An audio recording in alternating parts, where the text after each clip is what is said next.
Good morning, Mr. Coldiron's class. We're going to continue on with the Book Scavenger. When we left off, Emily was trying to get to use their family computer, but Matthew was on it. Matthew, Emily said, I need the computer. He had the hood up on his sweatshirt. When he didn't respond, she yanked it down, revealing his earbuds plugged in. Matthew turned, yanking out an earbud. What's your problem? I need to use the computer. I'm sorry, I'm on it. Can't you use your phone? Not for this. Matthew, come on. This'll be quick. Wait your turn. Fine. Emily collapsed onto the nearby couch. From her vantage point, she could see Matthew putting together another stop-motion video. This video appeared to be made up of notebook paper drawings that got crumpled and uncrumpled over and over. It appeared to be taking him forever to finish. Emily jumped back up. I just want to check one thing, she said. It'll be quick. Why don't you ask James? I'm sure he can spare one of his dozen computers for your games. He said games as if he was saying pacifiers or tricycles. He doesn't have a dozen computers, Emily snapped. Anyways, this isn't your computer. It belongs to everyone. And I'm using it right now. Emily was a shaken soda ready to pop. Why are you always so mean? She exploded. You used to be fun. I used to think you were cool. Matthew looked at her sideways, then back at the screen. I can take a break. Matthew saved his work. I'm hungry anyways. Matthew got up from the table and went back to the kitchen. His low-key response to her outburst only made her feel worse. Now he could add dramatic and childish to the list of reasons that he didn't want to hang out with her anymore. Emily pushed thoughts of her brother aside and logged on to Book Scavenger. She selected San Francisco and then did a title search for the Maltese Falcon. Whoa! She straightened up in her seat. 52 copies hidden in San Francisco alone. She'd never seen anywhere close to that many copies of one book hidden in a city before, but it was a big city. She did a search for Harry Potter and the Sorcerer's Stone to compare against a typical popular book for hiding. 9 copies. There was definitely something going on with the Maltese Falcon. She went back to the search results and looked under the user column. That showed the name of who had hidden the book. Excuse me. And again, Emily was surprised. 3 copies were hidden by different people, but the other 49 were all hidden by the same person. And not just a Book Scavenger player, Raven. Emily clicked the message icon and typed Raven into the to field. Shirley Wombat, who are you? Raven, I do not have the information you seek. Yeah, Emily said.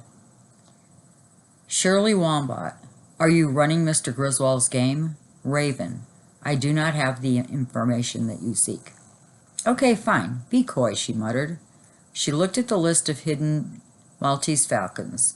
All of Raven's copies were hidden the week before Emily moved to San Francisco.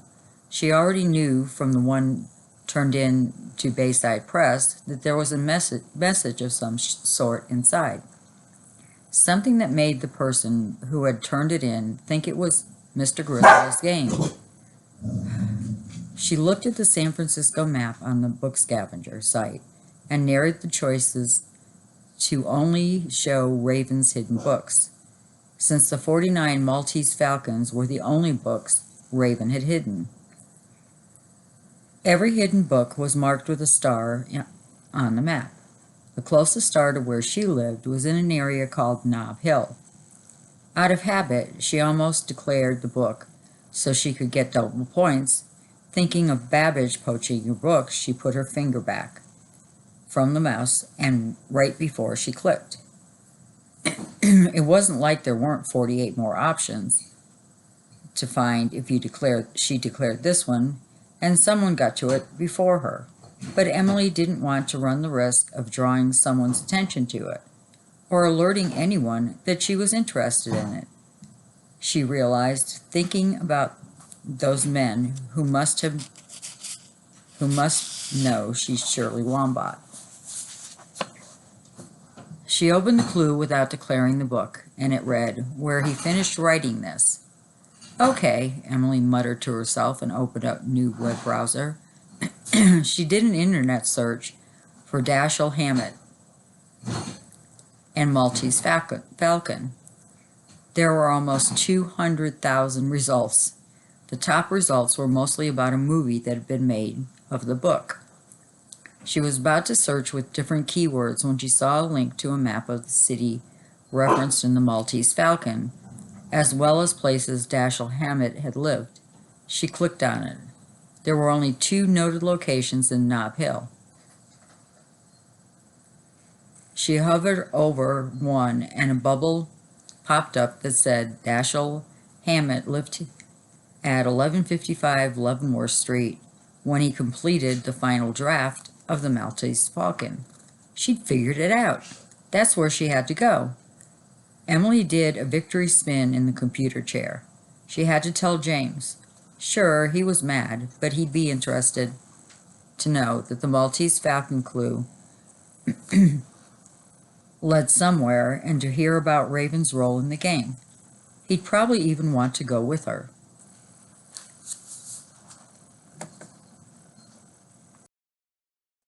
Emily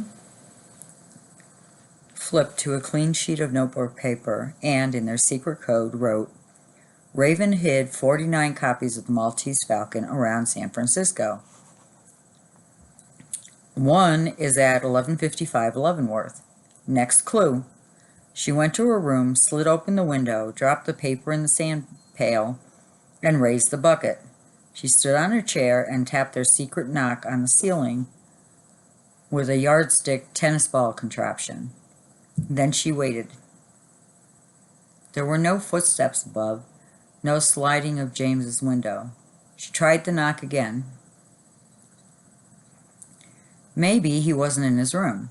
She lowered the pail back down, grabbed the note,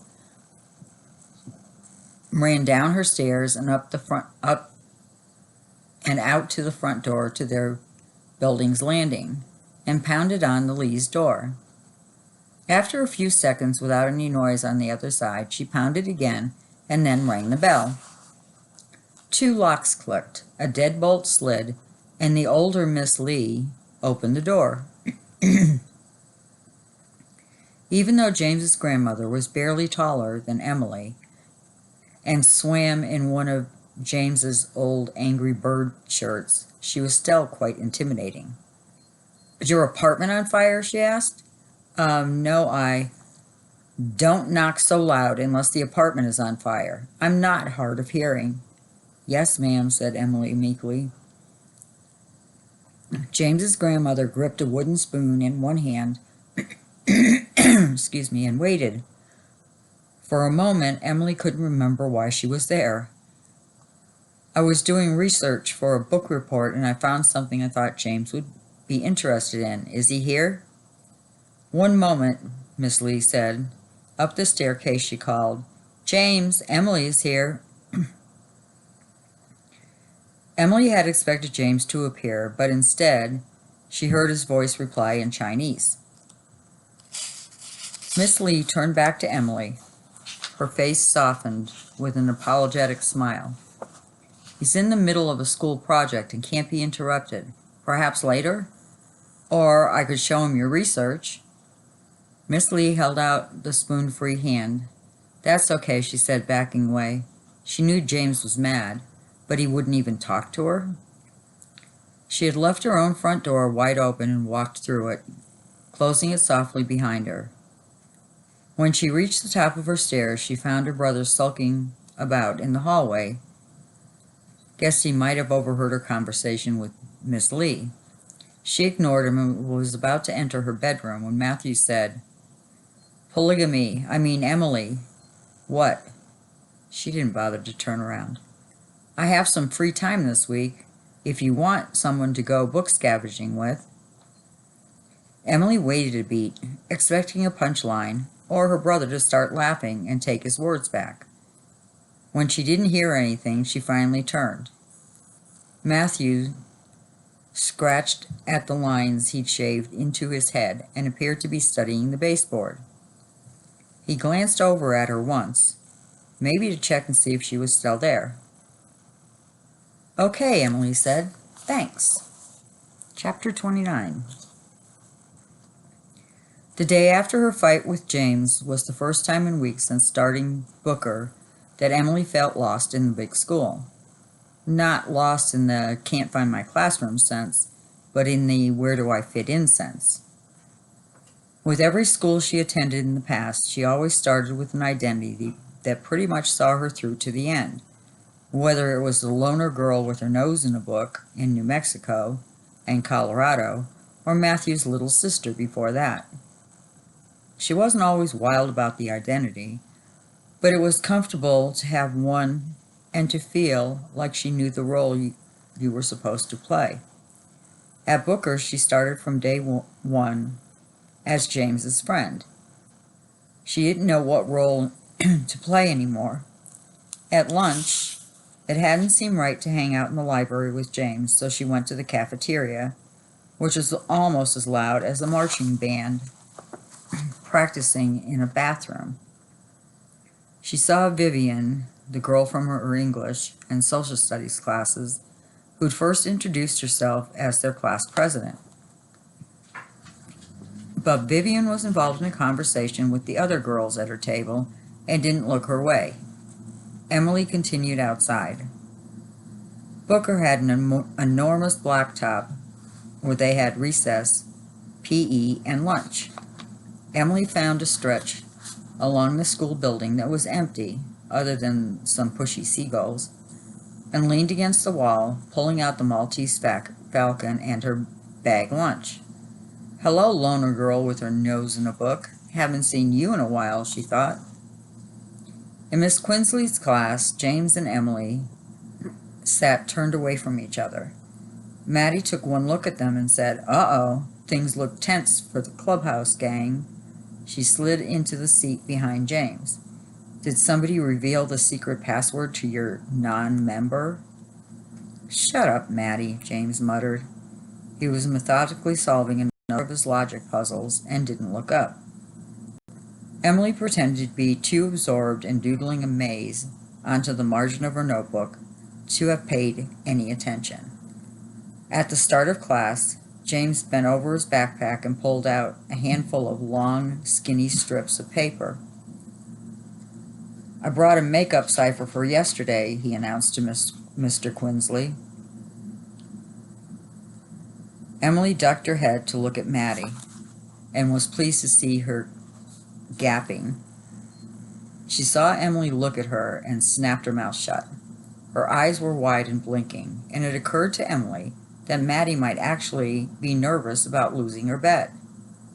Did you? Mr. Quinsley accepted the bouquet of strips, extended one to look at the letters written on it. Interesting, Mr. Lee. Mr. Quinsley gave an approving nod and distributed James's cipher to the class. Emily looked it over. It was unlike anything that had been turned in for the challenge so far, and unlike anything she and James had talked about cipher-wise. The strip read P.I. X.L. D.F. T.C. W.L. S. And there it is.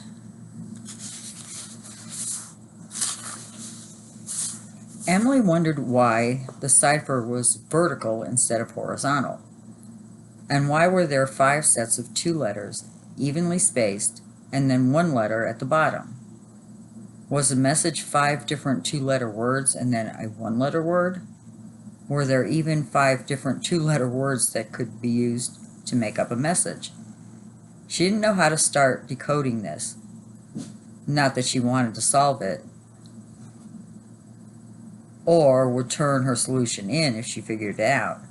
They might not be talking, but she still wanted James to win his bet with Maddie. After school, just to be on the safe side, Emily left through a different door from the main one they had walked out of yesterday. She took a different route too, maybe to avoid running into James as much as to avoid those men if they were to come back. She didn't actually think they would come back because she'd done something brilliant she was rather proud of. On Book Scavenger, she had listed the gold bug as hidden in the outer sunset. She'd picked that neighborhood off a map because it looked about as far from her school as you could get without leaving the city. For the clue, she looked up that old language Maddie had used for a cipher challenge and used it to write out directions to an imaginary bench in the park. If the men were looking for the gold bug, as James suspected they were, and they were paying attention to what she did on Book Scavenger, then this would lead them to a bit of a wild goose chase. She just wished James would talk to her so she could tell him they didn't have anything to worry about now. When Emily walked in the front room of their apartment, she was kind of surprised to see Matthew sprawled on the couch, waiting for her. Even though he had said he'd go book hunting with her after school, she half expected that he would bail on her. Matthew jumped up. "All right, let's go. I mapped out the address, 1155 Leavenworth, right?" He held up his phone for Emily to confirm. "You remembered," Emily said. Matthew tugged her ponytail as he passed by and headed down the stairs. "Of course, polygamy," he said. "Lead the way, Barfoo," she replied, but she was smiling as she followed her brother out the front door. On the bus ride to Leavenworth Street, Emily wondered what James was doing. Probably studying in his room or hunched over the cipher books or logic puzzles that Steve defying gravity, like a diving board of hair sticking off his head. As if he'd been reading her mind, Matthew pulled out his earbuds and said, "So what happened with James? Why didn't he do this with you?" Emily shrugged. They'd passed a lady unloading grocery bags from the trunk of her car, parked on the sidewalk. Matthew was silent. A moment longer, then said, "He'll get over it, whatever it is. Don't worry." "Easy for you to say," Emily said, still looking out the window. "You make a zillion friends every time we move. That's why you love to move so much." Matthew snorted. "I don't love moving. If you asked me a few years ago, I would have rather bleached my hair and burned off my eyebrows again." Giggles bubbled up at the memory, and Emily pressed her fingers to her lips to stifle them. She remembered her brother tearing out of the bathroom with a towel over his face, shrieking, "It burns! It burns!" It wasn't funny at the time, but it was a little funny now that everything had worked out okay. Emily couldn't imagine there'd been a time he'd rather go through that again than move. "Go ahead, laugh at my expense," Matthew said. But he was smirking too. This is how our life is. It can be cool in a lot of ways, you have to admit. Matthew waved his hand as if their bus, with the lone man gripping an oxygen tank and the Sharpie scribbled seats, was what constituted his cool. But I used to hate moving. You really hated it? Before we moved from Connecticut, remember? Emily remembered Connecticut, but she didn't remember Matthew being upset about moving. I just started a band with Ollie and his brother. I didn't want to leave and start all over somewhere new again. I even ran away. I was so mad. You ran away? Not the real kind. I went to Ollie's house and told his mom I had permission to sleep over when I didn't. Mom and Dad figured it out. Were they mad? No, but you were. Me? As hard as she tried, she had no memory of this. You loved moving back then. Remember you made us do the family map? Of course you remember that. The family map had hung in every kitchen since they'd made it. The Cranes Conquer America was written at the top in Emily's 8-year-old scroll. Back when she was into putting smiley faces inside her E's, A's, and O's. Metallic stars dotted the cities where they had lived. You got it in over your head. We could have an elk for a pet when we moved to Colorado. I was going to name him Monty, Emily said. She spent a lot of time drawing pictures of her and Monty and the adventures they'd have in Colorado. I think I'd gotten Mom and Dad seriously reconsidering moving, and you thought I was ruining the fun. That's when Mom and Dad let me get a phone to keep in touch with my friends. And it turned out Colorado was a cool place to live. Although you never got your pet elk, so you might not agree.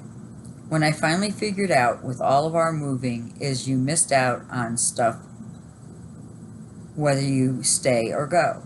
So I decided to just go with it. Embrace how we live.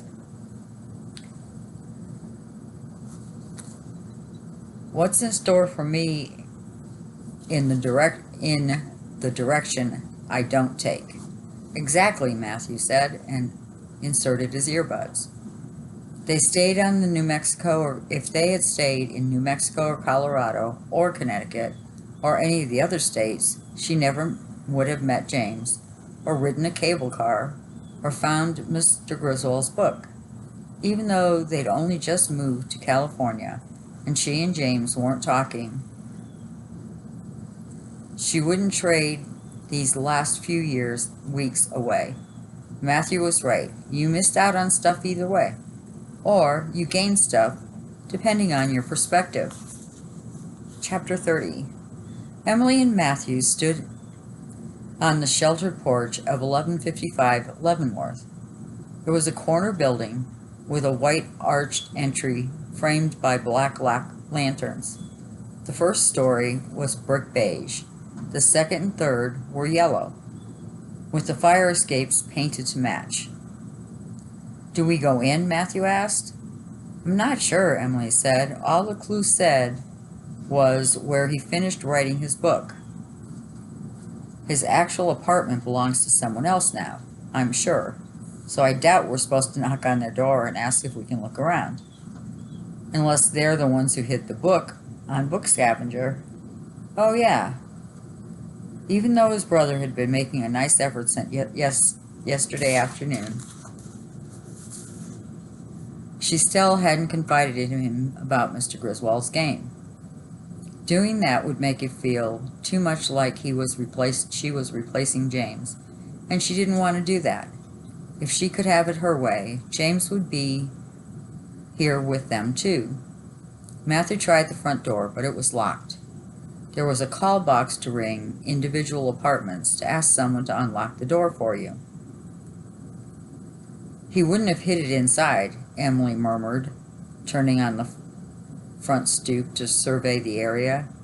Let's walk around the building. Because the buildings were plunked right next to each other, they couldn't actually walk around the building. But they walked back and forth multiple times along the Leavenworth side and the Sacramento side. They studied every nook and cranny for a spot where you could hide a book.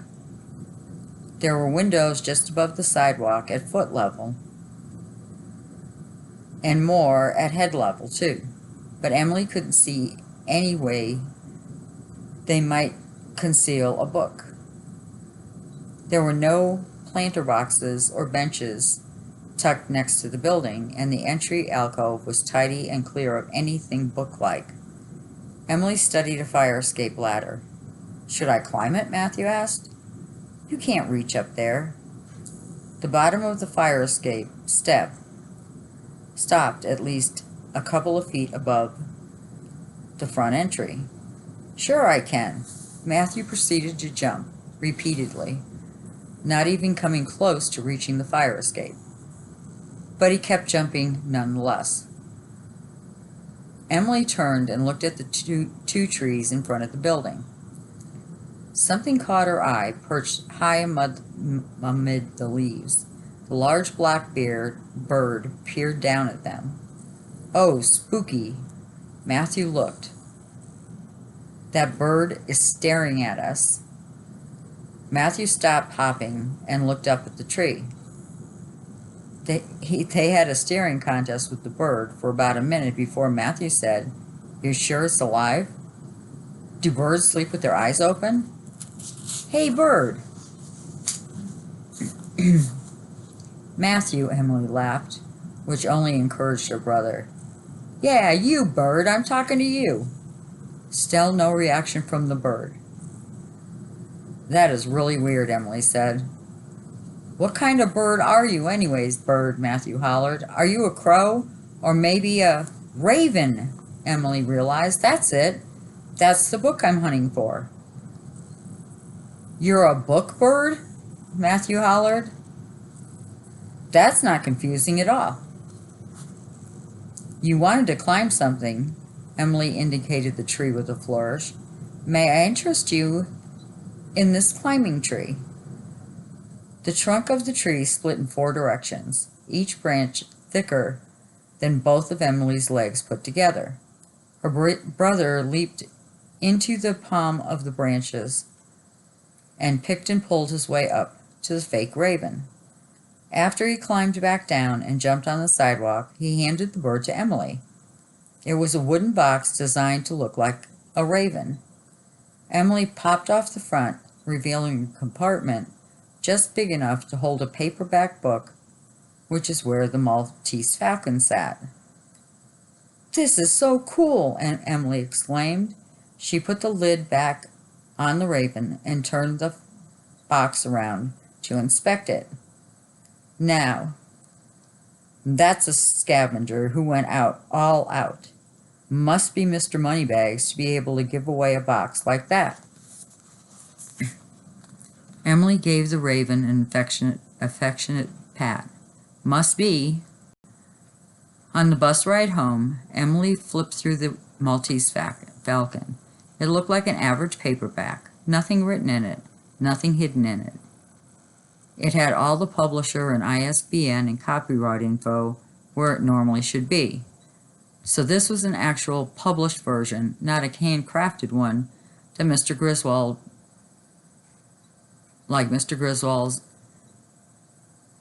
edition of the Gold Book. Okay, we'll start back up here tomorrow.